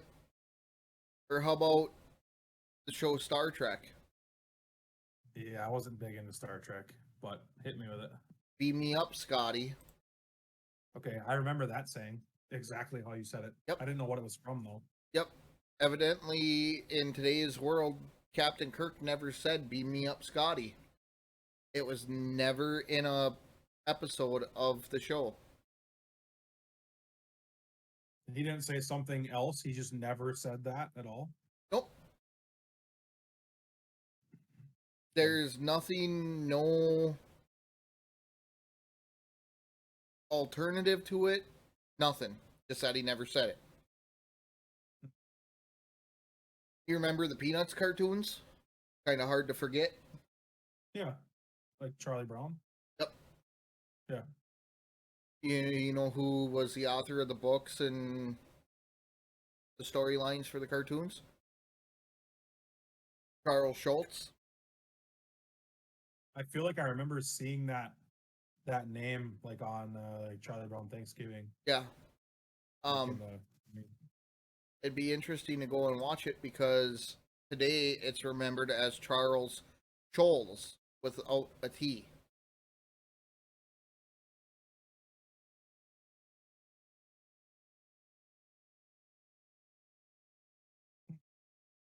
yeah, that one I'm not sure. Either one of them look Yeah. fine to me. So, I mean, there's a ton of them out here. Yeah, literally you can find one like basically about anything. Yeah. And honestly, if you think of something that you can't find, just like go on Reddit and make a post about it, and that you'd probably find a bunch of people. Well, I do have one more, and this came from one of our YouTube viewers. I didn't get a whole lot of time to check some of the things he sent me, and it was a lot in comments. But he had mentioned that a lot of his family is Jewish, and that the capital of Jerusalem was changed from, or the capital of Israel Yeah. was changed from Tel Aviv to Jerusalem. Now, in the last 4 years, the president that we currently have, Donald Trump, has gone on record and kind of put his foot down when nobody else in the world would about Jerusalem belonging to Israel and not Pakistan. That's been a center of a lot of their fights for years. Are you telling me that Tel Aviv is not the capital of Israel? Yes. What? Yes. Since when? Well, since forever. And the article that I found about it is that Tel Aviv was treated as the capital and treated as such by a lot of countries because it houses a lot of their military headquarters. Yeah, I thought that Tel Aviv was the capital. Yes. If you had asked me $1 million question, I would have banged Tel Aviv without even thinking about it. Yep.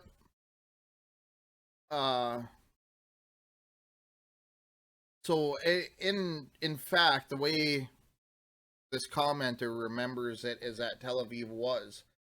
Trump did officially make Jerusalem Israel's capital. I don't know. He doesn't have the power to make it their capital. Yeah. According to this here, the United States and Russia are the only two states that recognize Jerusalem as the capital of Israel. Yep. Another one. Israel did define Jerusalem as its capital in this article.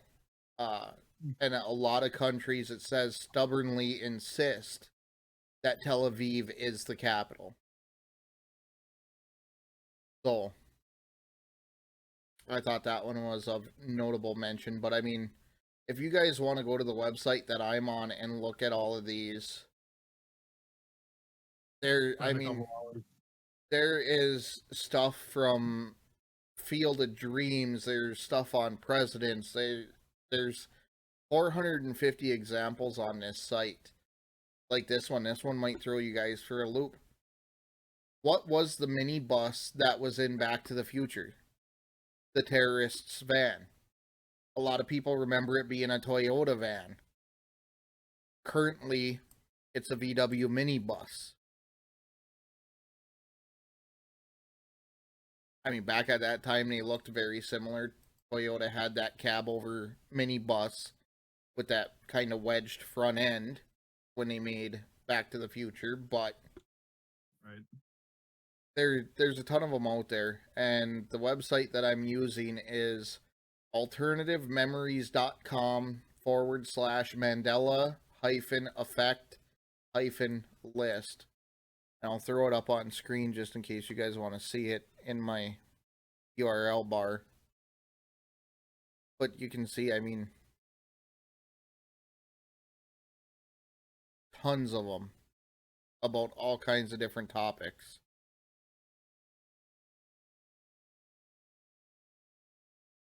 I mean, pretty much any like famous, I shouldn't say any, but a lot of famous lines and anything like that you can think of from movies and songs and stuff. Yep. There's probably a significant amount of them that you're misremembering, let's say. Yep. Which is crazy, but what do you say we wrap her up there? Yeah. Before we do, I think we need to hit our fans here with us tonight with the new news. We did get our audio versions of the podcast up, so if you don't get enough of us on Sunday night, or friends who might be interested in this but don't have the time to sit down and watch us Sunday night like you do, we can now be found on Apple Podcasts.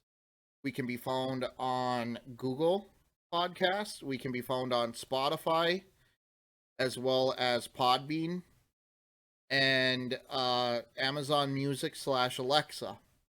With more to come. We applied to another 2 as well. We're looking at all of those are apps you can download. Yep. You can download them on a smartphone and stream through. And I believe download. I know most of them you can like download on Wi-Fi and then listen later. Yep. I shouldn't say all of them you can because I haven't used a couple of those apps, but for the most part, I believe all of them give you the ability to download. Yeah, so if you're sitting at home and you want to listen to us in the car on the way to work or something like that, or you happen to miss an episode, head over to whatever. If you got an iPhone, Apple's already default on your phone. You might have deleted it when you first got it, but it's free to download from the store. Search the Skeptaholics podcast, and it will pop up. We're all caught up on episodes now. I was able to edit everything and get the past 3 episodes out of the 4 that we had recordings for up on there this week. We're going to try to get the episodes banged out and up there by Thursday or Friday every week before we come on with our next one. Yep. So, if you miss us, or like I said, somebody who would be into this and don't have the time to sit down, send them to our audio podcast. A lot of people get a lot of free time if they're sitting at work at a desk throughout their day, have time to listen to something. Let it play in the background, or even if you are here, head over there and subscribe to us anyway and help show us some love and get us some, media exposure. Anything helps. Yep, the more subscriptions, ratings, and reviews, the better. Yeah. If you could take a minute out of your day to do that, we would greatly appreciate it. And in turn, addressing our viewers who are here with us tonight, those of you who are listening to the audio portion of the podcast, if you want to tune in to us, we're live on Twitch every Sunday night at 8 p.m. Central, 6 p.m. Pacific. We can be found at twitch.tv/the_skeptaholics_podcast. And you can also follow us on all of our socials. Facebook, YouTube, search Skeptaholics podcasts. Twitter, we're at Skeptaholics, and you know what our TikTok is, so I'll let you cover that one. If you just search the Skeptaholics podcast, it'll come up. Yeah. I believe it's Skeptaholics podcast. So I've been trying to put some some videos on there, and I'm thinking starting next week I'll probably go live on there as well. Yeah. As we're streaming live on Twitch. Pretty much anywhere you search, if you type in the Skeptaholics Podcast, you'll find us. I did a Google search on us this week, and most of our media sources did come up. So just look for the Sasquatch with the case of beer. Yes. That's how you know it's us. But if you've got nothing else, I've got nothing else. I got nothing. For our viewers, if you're wondering again what apps we're on, if you missed it and you can't rewind right now, when I kick this next screen up, everything will be on there. And it was on the start screen when you guys loaded in to come and watch us tonight. So if you have to go back and review the VOD, it'll be on that there too. As soon as I hit end stream on our end after the outro, the VOD will be ready to replay and you can go check it out. But guys, thanks for tuning in. Hope you guys have a good week, and we'll see you all next Sunday. Stay skeptical.